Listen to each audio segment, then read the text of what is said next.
Recently, I got my old Logitech wheel back out so I could properly enjoy playing some Dirt 3 the way I did back when it first came out. The spare PS2 controller connector should be a bit of a giveaway as to just how old this wheel is, but even though it's almost 2 decades old, it still works just as well as I remember.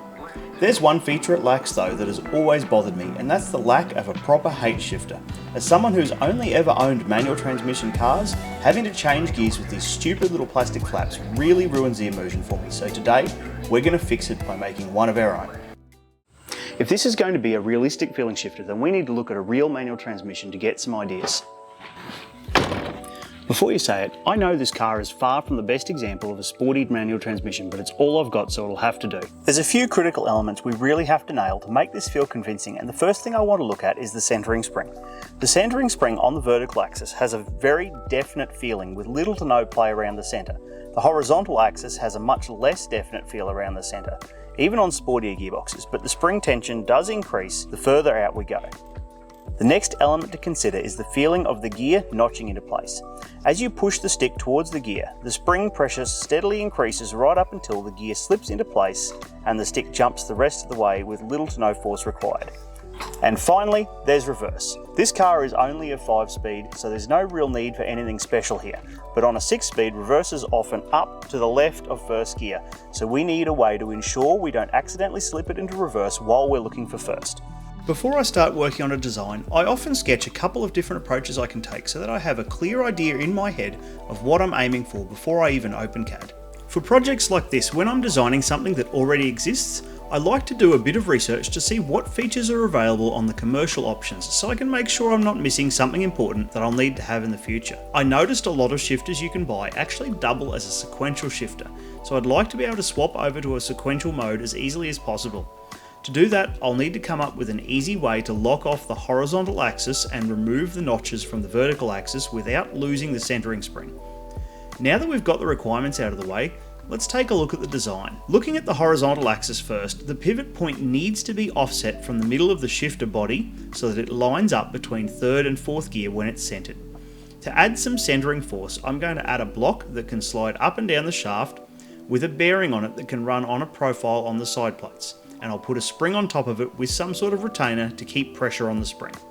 This method will allow us to customize how the spring feels depending on where the lever sits. A shallower curve will provide a more linear feel to the spring, whilst a steeper one will provide much less spring force in the middle and exponentially more towards the outside edges of the travel. I've even gone one step further and created a second profile that the bearing can jump onto if it gets pushed past the end of where first gear is. This creates a nice little gate effect and makes it much more difficult to accidentally slip into reverse. This entire axis pivots on a potentiometer that's supported by 2 bearings, which we will use to know which of the 4 positions our horizontal axis is in. I've also included a hole below the pivot so I can quickly wind in a screw to completely lock off this axis for sequential mode. Next up is the vertical axis. I've seen a lot of DIY shifters use a door catch type mechanism for this part, but that isn't going to work here because I need a way to easily remove the notch without also losing the spring tension, so they will need to be 2 separate parts. For the centering, I'm going to use a bar across here with 2 bearings positioned so that when we move the stick, they push the bar exactly the same amount as each other, regardless of which direction we move. This also has the added benefit of providing a nice, strong centering effect. We can attach the top of the spring to a little block on the outside of the housing so that we can easily adjust the spring tension depending on the feel we want. Last but not least, I've put a ramped track in this side of the internal frame that a steel ball can run in. With a spring and a screw behind it, we should be able to easily adjust the amount of tension on the latch, or even remove it entirely when switching over to sequential mode. The last thing we need is a housing for the shifter mechanism, and just like that, our prototype is complete. The centering on this axis isn't quite right, but I think it's because the arm is bending under the tension of the spring, so I will have to thicken that up for the final version. The extra tension needed to go into reverse feels great, and so does the latching mechanism on the other axis. If I wind the screw out a turn or two, there is no latching at all, making it perfect for a sequential shifter. I will shorten up the travel a bit on the vertical axis for the final version, but other than that, I'm very happy with the mechanical part of the shifter mechanism. So happy in fact that I'm going to order some of the more complex parts from PCBWay to have them machined from aluminium. This is my first time ordering machined components from PCBWay, but the process is very simple. Just select the CNC machining option, what material you want, and upload your file. These side plates have a bearing rebate machined into them where the tolerance needs to be pretty tight. To communicate that, we also need to upload a technical drawing of the part with the tolerances specified where they are critical. I've also selected to have the parts bead blasted and then anodized in the natural colour, which should be a very nice finish. PCBWay are a sponsor of the channel, so make sure you check them out at the link in the video description. While I wait for the parts to arrive, we need to have a look at the shifter housing. While the printed one did work, it took an awfully long time to print and it was a bit of a nightmare to assemble with everything needing to be fitted from the inside of the box. So I'm going to redesign it so the two sides can be printed laying flat and connected with a thin plate across the front and the back. This greatly simplifies the printing process and also means I can machine every part of the housing for an ultra premium finish, so that's exactly what I'll do. The two side plates will be machined from 5083 aluminium. The printed version has rebates in the back of the plates for nuts to ensure we have something solid to bolt into when it comes time to attach it to the table, but on these ones I've just drilled holes which I'll tap M6. The front and back plates are made from 1.5mm G10 sheet. G10 is very similar to the material that makes up the base layers of a PCB. It's quite stiff, light and is very cheap. I also happen to have a sheet of it left over from my drone building days, so it will do nicely. I have bulked up the design for the lever arm, but just to be sure, this time I've printed it in PETG with 100% infill to ensure it's as strong as possible. Last but not least, I'm going to make the top cover out of carbon fibre too, just for that race car-like appearance. Even in carbon, these divider sections are a little flexible, so I may have to print something to glue on the bottom for some extra bracing in the future. The only other parts left are the two side plates for the internal frame. I was going to ask PCBWay to make these, but I decided I'd leave them off the order so that I was free to change the design if I needed while I wait for the rest of the parts. These can just be printed, just make sure you use at least 3 surface layers when slicing and a fair bit of infill, as the steel ball puts a fair bit of pressure on the little groove in this plate. That's all of our parts done and my PCBWay order just turned up, so let's build this thing. First, I'm going to press these bearings into the side plates of the housing using my vise. The bearings I've used here are a 625 size, and if you've got an Ender style printer, you've probably got a bunch of them sitting around as they are used in the V-wheels. Next up, we have to press some more bearings into the internal frame. These ones are an R4 size, which is much less common, but it's necessary for them to fit the imperial sized shaft of the potentiometer. Next, I need a shaft for the shifter. I used aluminium tube on the prototype, but having some nice, smooth, hardened steel shaft should allow the bearing block to slide more freely, making it easier to get the right feel in the shifter. I already had some short offcuts here, but I'll trim one down to 140mm, which should be about the right length once the shifter knob is fitted. Now we can put the shaft into the mounting hole in the pivot block and mark where the screw is going to go. I'll take it back out and file a flat on the shaft so that our screw has something to locate on.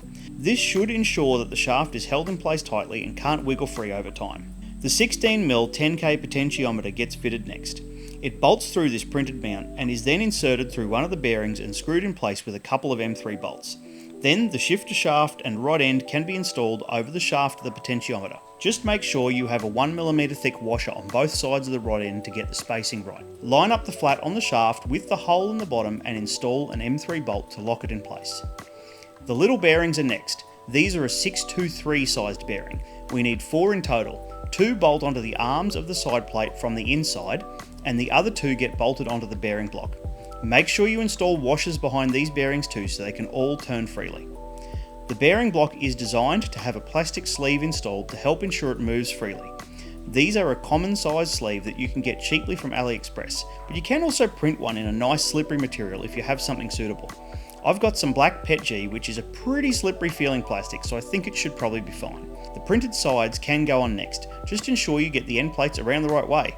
The side with the bearings on it needs to have the longer arm facing away from us when the plates are in this orientation. The other side plate obviously just has to have the bearing track facing outwards. I'm using long M3 screws with nuts to bolt this entire assembly together. All we need now is a spring and a printed clamp to hold it all in place, and that's the internal shifter mechanism complete. Now we can turn our attention to the housing sides. This is the left side plate. We've already pressed the bearing in, so all we need to do is install the spring arm. Since my side plates are aluminium, I've just tapped an M5 hole where the arm mounts, but on the printed version you will put the bolt through from the outside and use a nylock nut on the inside. We also need to install this printed spacer to get the arm into the correct position for the bearings. The internal shifter mechanism can be bolted in next using an M5 bolt through the bearing in the side plate, again ensuring a washer is used between the bearing and the shifter mechanism so that nothing binds up. The limit switches bolt onto the right side housing, and then we repeat the process bolting it onto the other side of the internal mechanism. The front and rear plates can go on now, along with the tensioning spring. The steel ball, spring and an M5 bolt can go through this hole to create our latching mechanism, and finally the top plate can be installed. The electronics on this one are going to be super simple for the time being, as I have further plans for this project in the future. For now, I'm just going to wire up the potentiometer and the 2 limit switches to this cheap Arduino Pro micro board and write some code to output a different button press depending on which gear is selected.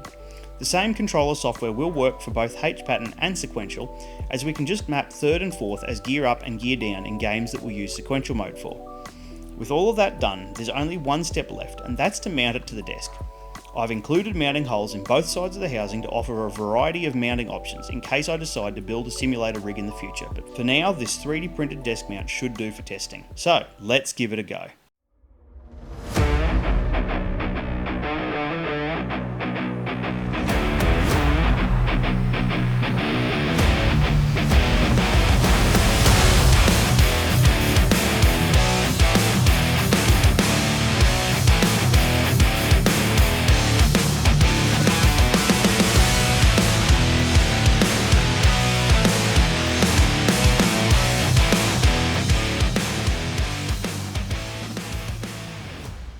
I'm really happy with how this project came out. It's such a massive upgrade over the plastic flap shifters on my wheel that I don't know how I lived without it for so long.